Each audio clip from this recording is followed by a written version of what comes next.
Joining me now is Selwyn Duke. Hey, have you seen his article over the New American? Story on illegal Chinese biolab keeps getting scarier. Hey, as we've been telling you, this is tied back to the one in Redley, California from 2023. Remember Gordon Chang coming on with me so many times saying, Brandon, you know there are more of these around the country. You know the CCP has more of these around the country. California, Las Vegas, keep coming west. How many of these do they have spread all over the country to release when they want, well, to cause major damage? One person is called bioweapons, the poor man's nuclear weapons. Bioweapons are the poor man's nuclear weapons. Joining me now is Selwyn Duke. Selwyn, great to have you back on the broadcast. Been a while. Thanks for being here. Well, great to be with you, Brandon. Tell me about this. What more are we learning other than a garage full of bioweapons? What more are we learning? And again, CCP connection, second place. How many of these do you think are around the country? Yeah, that's a good question. I mean, we really don't know, and we understand that the Biden administration dropped the ball on this, was not conscientious at all when they discovered the first one, as you mentioned, in 2023. Now, look, I'm not a sensationalist. Let's just say that they discovered this biolab. They discovered vials and gallon containers with unknown liquids, a centrifuge, and other medical equipment. And they took more than 1,000 samples of evidence. So all of this is going to be analyzed by the FBI and maybe other entities. So look, do we know exactly what it's all about? Maybe not. Maybe Mr. Zhu, who was the man who owned both of these labs, maybe he's just another Chinese businessman who's cutting corners and flouting rules. You know, Chinese products are known for that. But at the end of the day, we have to be vigilant. You mentioned Gordon Chang. He says that all of these labs have CCP connections. Maybe they do. And, you know, the larger issue is, Brandon, and we can talk about this if you want, is that you have to view this against the backdrop of wider Chinese subversion efforts in our country. And I mean, to be brief, I can elaborate later if you want, I mean their censoring of our movies, which they've succeeded in doing, yes, as crazy as it sounds. I mean their putting of their propaganda in our schools, which they have done, their bullying of our businesses, and the Chinese police stations that we have seen around the country in the past. Yeah, well, and then you add it to this one. This is also by you. China's American citizen James Bond villain tycoon is funding anti-ICE agitation. So China is extremely active here in America. And there are so many stories that are impacting us that are so serious. And yet, and I'm not, you know, I'm concerned about the poor lady that's missing, Savannah Guthrie's mother, 84. But this wall-to-wall coverage by Fox, I'm telling you, for the last 3 days, walking, even again this afternoon, I got off the air after talking about it, went walking through a room here at the studio where the TV was on. I had put Fox on earlier in the day because I just kind of wanted to monitor it. Sure enough, what were they talking about? This 84-year-old lady that's missing still. And they don't really know much new. They just keep speculating and speculating. They must be getting huge ratings. All the while, we have so many other vital stories the American people should be made aware of that they're not. And I said to my wife, clearly, Fox News, in my opinion, has a very uneducated, low IQ audience because they keep it really, really simple, and everybody can understand an abduction. But that's true with most talk radio, even on the conservative dial.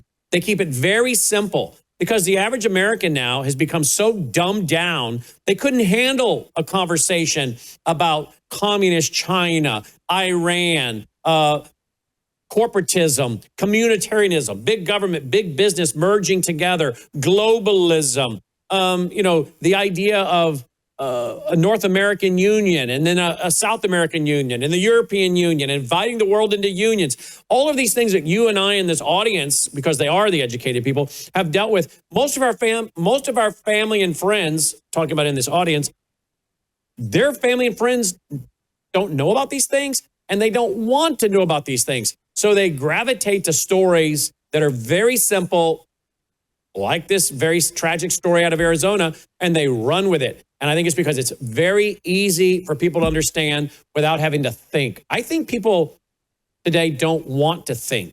But look at all the news anchor time being taken up, not discussing these massive existential threats to our country like you're bringing up right now. Yeah, well, absolutely. And I wouldn't say it's anything new, though. I know there was an ancient Roman, Brannon, who said that the average man cares about, quote, the pebble in his shoe. And the truth is that we have, yeah, a great mass of people in this country, Bill O'Reilly has mentioned this, who are completely disengaged. Many of them vote, but they don't really care what's going on. They're not tuned in to the pulse of our society or the world. Now, maybe a few days before an election, they might look at the news a little bit or listen to political commercials, but they just are not aware. And it's a real problem because, as you said, these are really big stories that involve existential matters. You mentioned that man who's operating out of China, that James Bond-like person, as I called him, and he really does look like Blofeld from James Bond, but his name is Neville Roy Singham. Well, he made $785 million selling ThoughtWorks in 2017, I believe it was.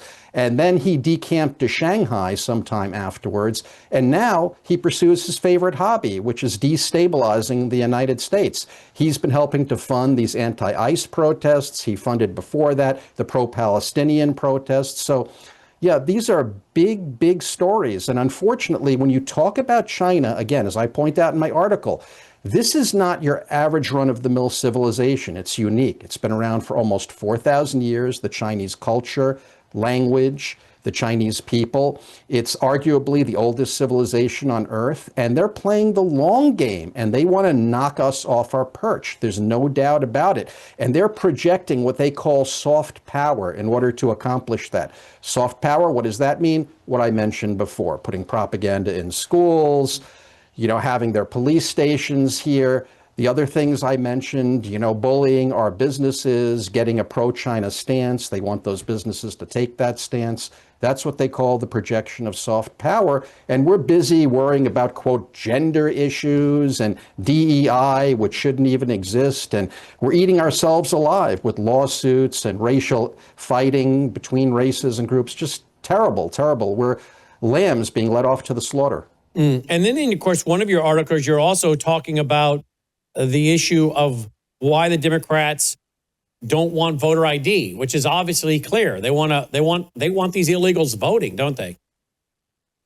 They absolutely want them voting, but it's not only that. You know this well, but when you're talking about apportionment, that means how many congressional seats a given state is going to get. That's based on population. The larger your population, the more seats you get. Therefore, the more power you have in Congress.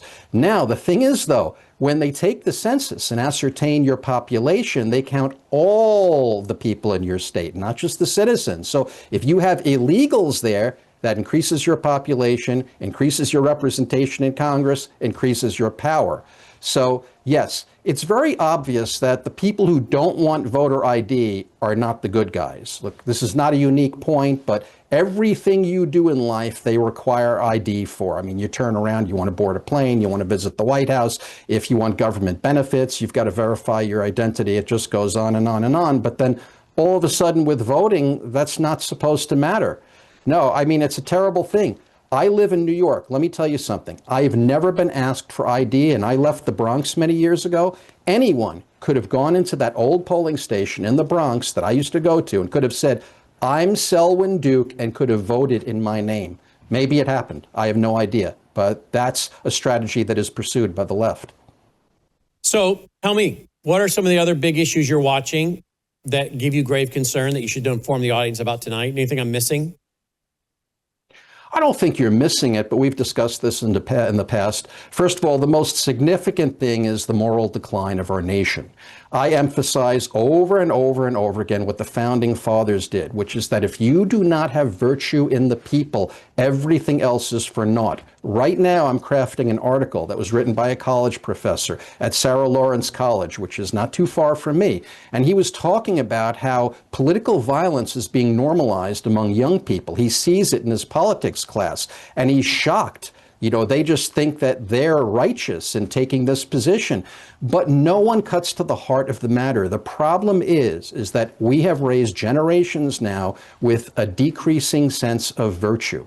Thomas Sowell, the economics professor and great commentator, put it very well. I'm paraphrasing. He said, Every civilization born is, in essence, an invasion of civilization. I'm sorry, every generation born, I think I misspoke. Every generation born is, in essence, an invasion of civilization by barbarians who must be civilized before it's too late. That's the truth. And you do that by inculcating virtue. Virtue refers to that set of objectively good moral habits. If morality came in a jar, the virtues would be on the ingredients label. Charity, chastity, courage, diligence, faith, love, so on and so forth. When you understand that, you realize that creating moral people and a moral civilization is not really that complicated. It's easy to understand. It's difficult to do. But that's the biggest issue we're confronted with. That's why people, Brannon, would rather hear about frivolity, such as these more minor issues that you mentioned, although that woman who's missing, that's certainly heartbreaking. But that's why they would rather focus on celebrities than what really matters, because they're not virtuous at heart. And when people are frivolity minded, they're going to gravitate towards frivolity, of course. Take a look here. He has a long string of articles. You'll find them at thenewamerican.com, thenewamerican.com. Just look for his articles, click his name when you find his articles on the homepage. And when you do that, you'll find all of his articles lined up there at thenewamerican.com. Been a long time since we visited with you. We need to get you back on as a regular, but I saw your article. We've got to get Selwyn back, because I think this article related to the Chinese biolabs, I think this is a big, big story. It's not nearly getting enough traction. And, again, Americans aren't really aware or prepared about what to do. They always wait, okay, until a crisis happens. I was, talking over the last few weeks. We had a big ice storm here in the Mid-South outside of Memphis, stretching from down in Mississippi all the way up through Memphis, up into Nashville, and horrific ice conditions. Schools here in the Mid-South closed for 2 weeks. Here is Friday. They have not been in school for 2 weeks. I guess they'll go now Monday. No mail delivery for 2 weeks. No Amazon for 2 weeks. And when this storm was coming in, I went to the Lowe's to pick up a couple things. We're pretty prepared here, but I had a couple things I wanted to grab, some extra things for my fireplace for wood, and I had plenty of wood, but the fire starter logs, etc. And man, they had 3 huge trucks of gas generators that came in, and the people for hours, because then Logan ran back up there later, and it was still going on. They're all grabbing gas generators. And I'm thinking to myself, at this point, wouldn't you already have one of those? I mean, I've got a couple of them. So the reality is everyone waits until there's a crisis. Well, if you have a bio attack on the country, you may not have any time to prepare. How many people have what you need to prepare for some kind of biological attack on the country? And unfortunately, I don't think there's a lot that are people that are ready or even thinking about this.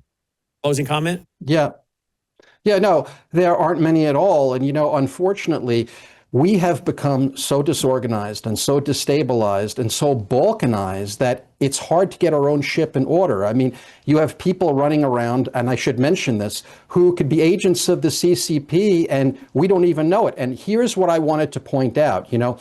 There was a commenter who said online, we really can't trust these Chinese who come in. And you might say, well, that's just prejudice. Well, let me tell you this. In 2017, I believe it was, the Chinese government instituted this law, Brannon, that states that every single Chinese company or business, every single citizen must spy for the Chinese government when asked, okay? So we have good reason to view all these Chinese nationals on our shores with a jaundiced eye. It's very, very important that we do that.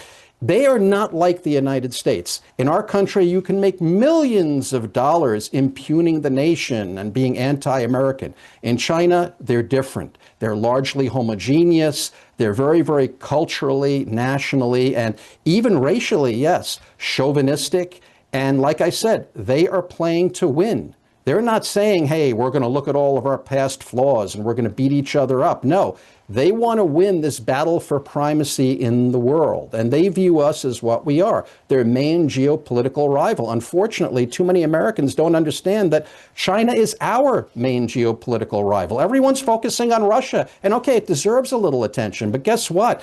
Military power flows from economic power. And China's economy is 8 times the size of Russia's. There's no comparison. It's a much more formidable civilization. And Russia could have been made our ally, by the way. China is much more different than we are. It's not Western in any way, shape, or form. And we should take it very, very seriously. If the mainstream media were doing their job, there would be more focus on it.